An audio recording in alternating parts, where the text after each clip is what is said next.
नमस्कार, inside Bharat TV देख रहे हैं आप। मैं हूं विकास गोस्वामी।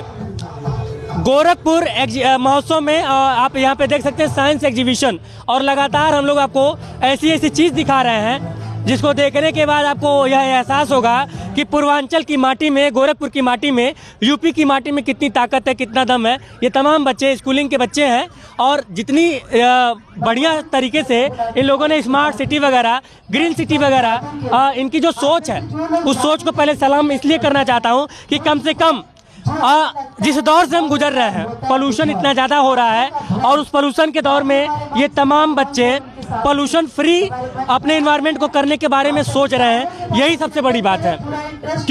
क्योंकि हम लोग गाड़ी चला रहे हैं दिन रात और तमाम ऐसी चीज़ें यूज कर रहे हैं जिससे दिन रात हमारा पर्यावरण खराब हो रहा है। पेड़ काटे जा रहे हैं, पेड़ लगाना है नहीं, गाड़ी हर साल नई नई बदलनी है और ये सारी चीज़ें कहीं ना कहीं हमारे एनवायरनमेंट को इफ़ेक्ट करती हैं। पहले इन बच्चों का नाम पूछूंगा और उसके बाद से फिर इस प्रोजेक्ट के बारे में जानूंगा। क्या नाम है आपका? अरीबा जैनब। अरीबा जैनब। आपका? मृग्यांकी त्रिपाठी। मृग्यांकी त्रिपाठी। आपका? पंखुड़ी शुक्ला। घर से लड़ाई उड़ाई करके आई हो? पंखुड़ी शुक्ला। क्या नाम है? आदित्यवर्धन पांडे। आदित्यवर्धन पांडे। आपका? दिव्यांश राठौर। और आपका? स्वप्निल संजीव सिंह। आप लोग नहीं हो इस टीम में? यार तो इधर आओ यार। देखो, क्रेडिट नहीं लोगे तो कोई देगा भी नहीं। क्या नाम है? आदित्य प्रताप सिंह। आपका? विशाल विश्वकर्मा। हम लोग जब अपने टाइम में पढ़ते थे तो जब जो सबसे शांत बच्चा होता था वो बहुत तेज होता था। ये लड़का पढ़ने में बहुत तेज है ना?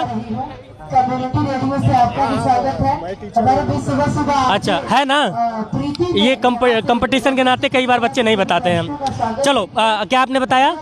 ये एक पोल्यूशन फ्री स्मार्ट सिटी है। नहीं, नाम आपने क्या बताया? अरीबा जैनब। अरीबा, ये बताइए कि क्या है, ये कैसे काम करता है? ये सबसे पहले हम जितना भी वेस्ट प्रोड्यूस करते हैं उसको ट्रीटमेंट यहाँ पे दी जाती है। जैसे कि वाटर वेस्ट जो हमारे बहुत ज़्यादा पोल्यूशन होता है, वाटर पोल्यूशन, उसको ट्रीट करने के लिए वाटर ट्रीटमेंट प्लांट लगा है जो कि वेरियस चैनल से जाता है और फिर वाटर टैंक फिल्टर करके शुद्ध कर देता है। हाँ, और ये स्टोर होता है। फिर पूरी सिटी में जहाँ भी वाटर की रिक्वायरमेंट होती है वहाँ पे इसको हम लोग सप्लाई करते हैं। और सॉलिड वेस्ट जो कि सबसे ज़्यादा प्रोड्यूस होता है उसको हम सॉलिड वेस्ट ट्रीटमेंट प्लांट में ट्रीट करते हैं। और जो डिग्रेडेबल वेस्ट होते हैं उनको हम बायोगैस से में ले जाते हैं और उससे लाइटनिंग और कुकिंग गैस बनाई जाती हैं।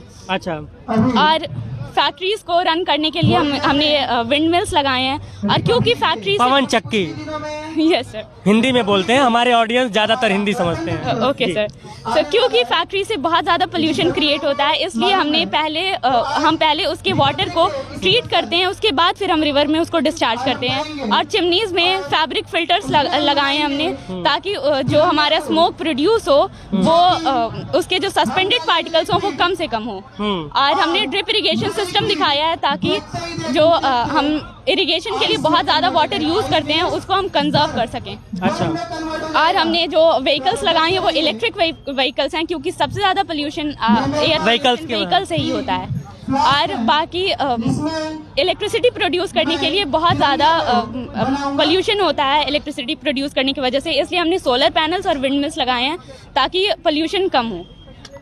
तो चलिए, और मैंने इन बच्चों को एक चुराया हुआ ज्ञान भी अभी ऑफ कैमरा दे दिया था और वो आप लोग भी इसमें इंक्लूड करोगे ना तो 4 चांद लग जाएगा। ठीक है, वो बताना नहीं है, कैमरे पे नहीं बताना है। चलिए, तो ये गोरखपुर के एक स्थानीय विद्यालय के बच्चे थे, सेंट्रल एकेडमी के, और ये प्रोजेक्ट ये दिखाने का मेरा जो मंतव्य था वो सिर्फ इतना सा था कि भैया पोल्यूशन बहुत ज़्यादा हो रहा है। और अभी अगर हम लोग ये चेतावनी है, जैसे कि अभी इस समय जो मीडिया में सबसे बड़ा जो मुद्दा है वो क्या है सम्राट? वो कौन सा मठ है? हाँ, जोशी मठ, जिसको सरकार वहाँ की तबाह करना चाहती है। और जब आप प्रकृति से टकराते हैं तो प्रकृति जो है उसका रिवेंज ऐसे लेती है कि आपको पता भी नहीं चलता है। तो मुझे खुशी इस बात की है कि इन बच्चों ने कम से कम उस ग्रीनरी के बारे में, अपने पर्यावरण के बारे में सोचा है और उसके ऊपर काम कर रहे हैं। बाकी कमेंट बॉक्स इन बच्चों के लिए खुला हुआ है, आप अपने विचार वहाँ पे व्यक्त कर सकते हैं। और उम्मीद है कि इस प्रोजेक्ट के बारे में, और एक चीज़ और, इन बच्चों का जो एम्स है और जो जीडीए है वो गोरखपुर वालों से बढ़िया है। तो वो लोग इन बच्चों से कॉपी करके कुछ ज्ञान लेके उसमें सुधार करेंगे। एम्स बनाने से कुछ नहीं होगा जब तक उसमें सही तरीके से काम नहीं होगा, और जीडीए का बिल्डिंग बड़ा बड़ा करने से कुछ नहीं होगा जब तक उसमें सुचारू रूप से काम नहीं होगा। कैमरे के उस पार से मेरा सहयोग कर रहे हैं आयुष ठाकुर, मैं विकास गोस्वामी, और आप इनसाइड भारत टीवी देख रहे हैं। जय हिंद।